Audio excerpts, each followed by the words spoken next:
여객선조차 운행하지 않아 불편을 겪던 통영 연도와 읍도에 15년 만에 다리가 놓입니다. 읍도의 공룡 발자국 화석과 연계한 관광 자원화까지 기대되고 있습니다. SNS로 가상자산인 코인과 에너지 상품에 투자하라고 속인 뒤 돈만 받아 챙긴 일당이 무더기로 붙잡혔습니다. 피해자만 200여 명에 달하는데 주의해야 할 점도 짚어봅니다. 매년 이웃사랑 성금을 전하면서 이른바 경남 산타로도 불리는 익명기부자가 올해도 사랑을 전했습니다. 이슈앤피플에서 경남 사회복지공동모금회와 함께 자세한 이야기 들어봅니다. 경상남도가 사회공헌자 예우의 날 행사를 열고 사회공헌 문화 확산과 발전에 기여한 유공자 10명에게 표창을 전달했습니다.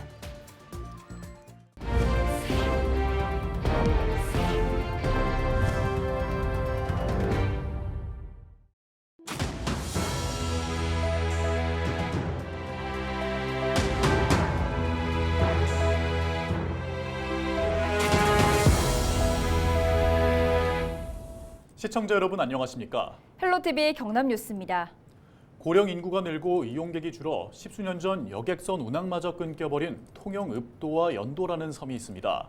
배가 없으면 무트로 나오기도 힘들었던 주민들에게 연말을 앞두고 다리 연결이라는 선물이 도착했는데요. 읍도는 공룡 발자국 화석으로 유명한 곳이어서 앞으로 관광 자원화도 기대되고 있습니다. 육지에서 섬으로, 섬에서 다시 섬으로 어떻게 연결될지 현장을 다녀왔습니다. 권정숙 기자입니다. 섬과 육지로 가는 여객선이 없는 통영 읍도. 23명 섬 주민의 이동 방법은 개인 배나 배가 있는 이웃에게 부탁하는 것이 유일합니다. 앞 섬마을 연도 역시 사정은 마찬가지입니다. 위급한 상황에도 이동이 힘들다 보니 주민 불안은 클 수밖에 없습니다. 사람이 위급할 때 골드타임 놓쳐버리는 거지. 바람이 많이 분다든지 이러게 되면은 솔직한 요소 배를 타고 간다는 게 쉽지 않거든요. 급한 일이 있으면 얼마든지 갈 수 있고 이는 이제 굉장히 많은 이제 도움이 되고. 안전한 이동에 대한 주민들의 바람이 드디어 결실을 맺었습니다. 추진 5년여 만에 통영 도산면에서 연도, 읍도로 잇는 다리를 놓게 된 것입니다. 총 연결도로는 3.49km, 도산면과 연도는 육지와 섬을 잇는 390m 다리로 연도 읍도는 섬과 섬을 잇는 362m 다리가 놓이고 각 섬과 도산면 해안가는 둘레길로 연결됩니다. 차량은 통제되지만 사람이 걷거나 카트, 이륜차 등은 지날 수 있어 편의는 물론 자연 훼손도 최소화합니다. 지역에선 기대가 이어집니다.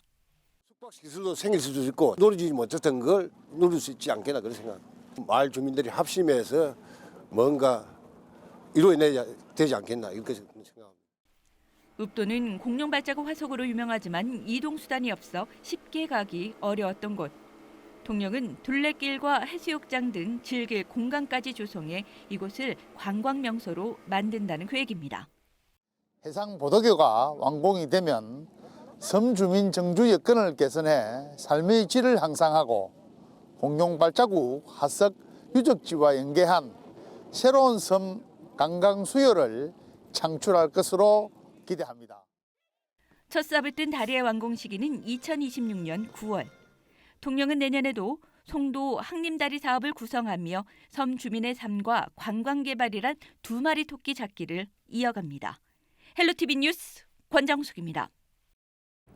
원금 보장과 고수익을 미끼로 투자자를 모아 수십억 원을 가로챈 일당이 경찰에 붙잡혔습니다. 경남경찰은 SNS 단체 대화방 등에서 가상자산이나 에너지 상품에 투자하라고 속여 투자금을 가로챈 일당 76명을 검거하고 이 가운데 14명을 구속했습니다. 일당은 지난 2021년 3월부터 올해 5월까지 피해자 193명에게 모두 31억 원을 가로챈 혐의를 받고 있습니다. 경남 도내 폭력 조직원인 이들은 통장 모집책과 인출책, 바람잡이 등 조직적으로 활동했고 사무실도 옮겨 다니는 등 치밀함을 보였습니다. 첩보를 입수하고 수사를 벌인 경남경찰은 전국에서 피해 현황을 파악하고 경찰청 국가수사본부로부터 집중수사관소로 지정받아 현재 총책 등을 쫓고 있습니다. 전화나 문자, 사회관계망 서비스, 단체 대화방을 통해서 고수익 원금 보장을 약속하는 것은 모두 사기이므로 주의를 당부드립니다.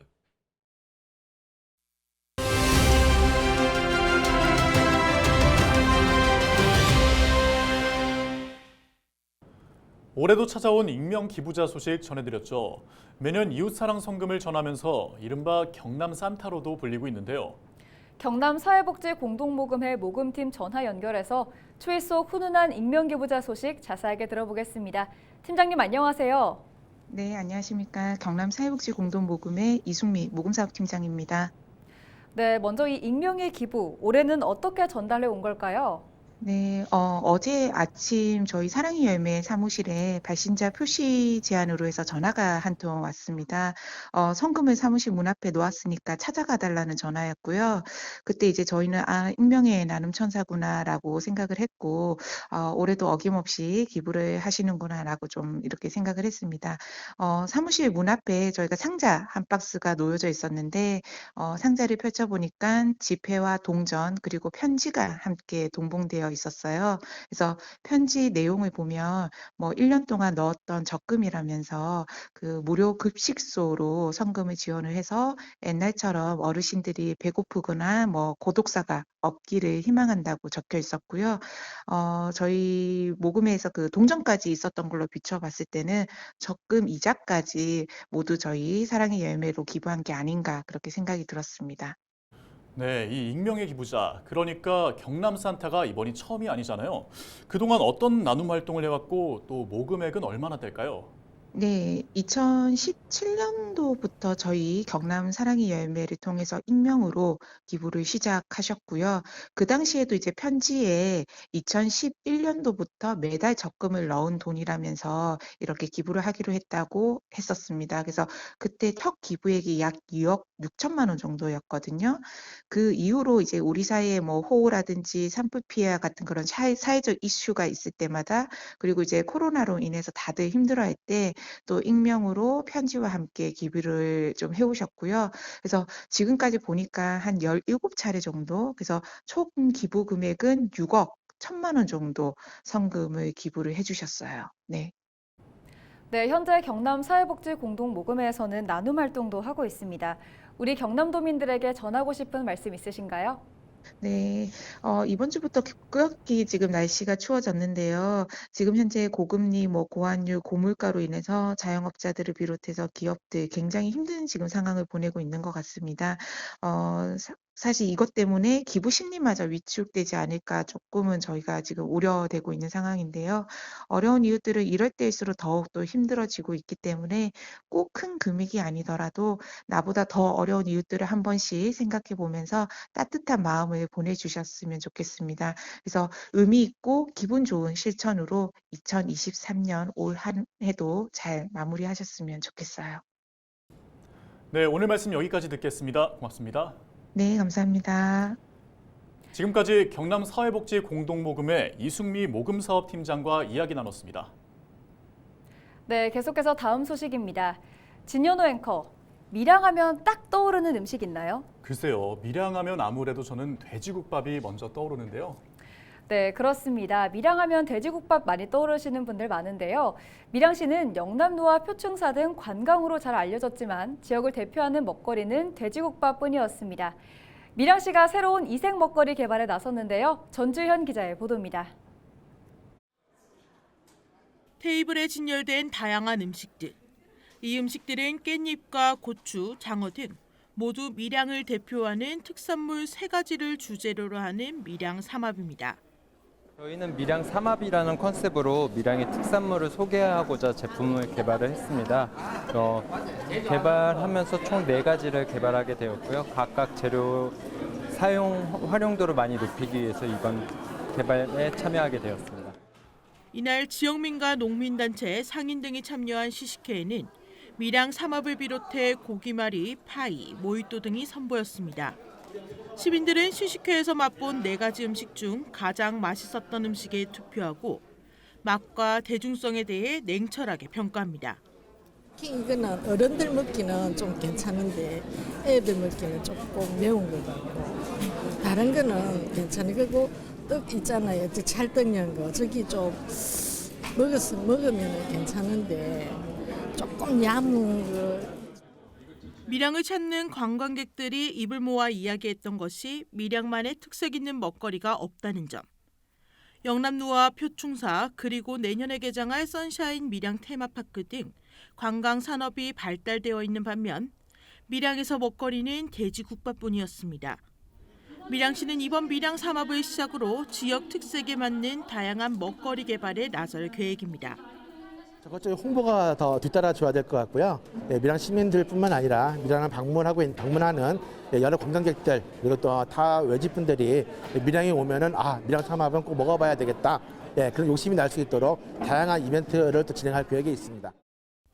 볼거리 위주의 관광에서 먹거리까지 더해지면서 먹고 보고 즐길 수 있는 관광도시 밀양으로 새로운 도약이 시작됐습니다. 헬로티비 뉴스 전주연입니다. 횡단보도를 건너다 보면 초록불이 남은 시간을 알려주는 표시기를 심심치 않게 볼 수 있습니다. 하지만 빨간불일 때는 이를 알 수 없어 답답한 마음에 무단횡단을 하는 사람들이 많은데요. 사천시에 초록불까지 얼마나 기다려야 하는지 알려주는 표시기가 설치됐습니다. 김현준 기자의 보도입니다. 보행 신호에 맞춰 사람들이 길을 건넙니다.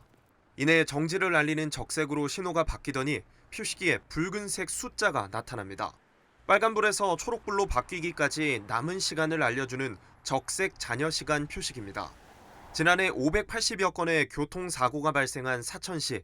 사망자도 8명에 달했는데 특히 보행자 사망 사고가 절반을 차지했습니다. 이에 사천시와 사천경찰서, 도로교통공단이 적색 잔여 시간 표시기를 설치해 이를 줄여보기로 한 겁니다. 서부 경남에서는 처음입니다.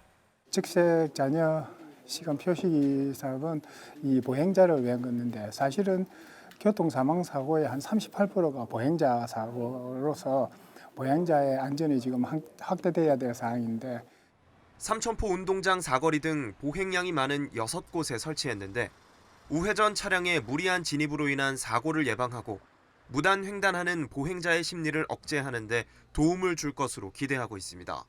타 지자체에서는 표시기를 시범 운행한 뒤 무단 횡단자가 절반가량 줄어드는 효과를 봤다고 밝히기도 했습니다. 젊은 사람들은 이게 보행 속도가 빠르니까 차가 막 이쪽저쪽 보고 이거 떼올 수 있는데 나이 드신 분은 그렇지 못하단 말입니다. 쉽게 말하면 생각할 수 있는 시간도 좀 갖게 되는 것 같고. 한편 적색 잔여 시간 표시기에 대해 남은 시간이 상대적으로 길다고 느낄 경우 기다리기 싫어 무단 횡단을 하는 경우가 생길 수 있다는 우려도 나옵니다. SCS 김현준입니다. 거제 이수도 해상에서 어선끼리 충돌하는 사고가 발생했습니다. 창원해양경찰서는 20일 오전 9시쯤 거제시 이수도 인근 해상에서 4톤급 호망어선 A호가 조업 중이던 1톤급 연안복합망어선 B호를 들이받았다고 밝혔습니다. 이 사고로 A호와 B호의 선체가 일부 파손됐지만 인명피해는 없었습니다. 해경은 사고 선박들의 파손 부위를 확인하고 인근 사방항으로 옮겼습니다. 경상남도가 20일 창원에서 경남 사회공헌자 예우의 날 행사를 열었습니다. 이 자리에서 사회공헌 문화 확산과 발전에 기여한 유공자 10명이 표창을 받았습니다. 박안수 경남도지사는 나눔을 실천하고 있는 사회공헌자와 모금기관, 복지기관에 감사의 마음을 전했습니다. 박 지사는 경남도는 사회공헌자에 대한 고마움을 일깨우고 기부 문화를 더욱 확산시켜서 함께 살아가는 사회를 만들어 나가겠다라고 인사말을 전했습니다. 20일 경남도 교육청 강당에서 제45회 경남교육상 시상식이 열렸습니다. 이용관 전 사천스포츠클럽 회장과 김영춘 전 창원 문성고등학교 교장, 김종도 전 남해해양초등학교 교장, 김재기 전 창원 도서관장이 수상의 영예를 안았습니다. 또 기관에서는 창원 향토학교가 지역사회의 평생교육을 확대한 공적을 인정받아 수상했습니다. 지난 1979년부터 시작된 경남교육상은 교육 공동체의 귀감이 되는 개인이나 기관에게 주는 상입니다. 경상남도가 2023 크리스마스 실 증정식을 열고 대한결핵협회에 성금을 전했습니다. 경남도는 20일 오전 경남도청에서 열린 증정식에서 대한결핵협회 울산 경남지부에 실 기부금 100만 원을 전달했습니다. 크리스마스 실 판매로 모인 성금은 결핵 환자의 격려금이나 검진, 예방 홍보 사업 등에 활용됩니다.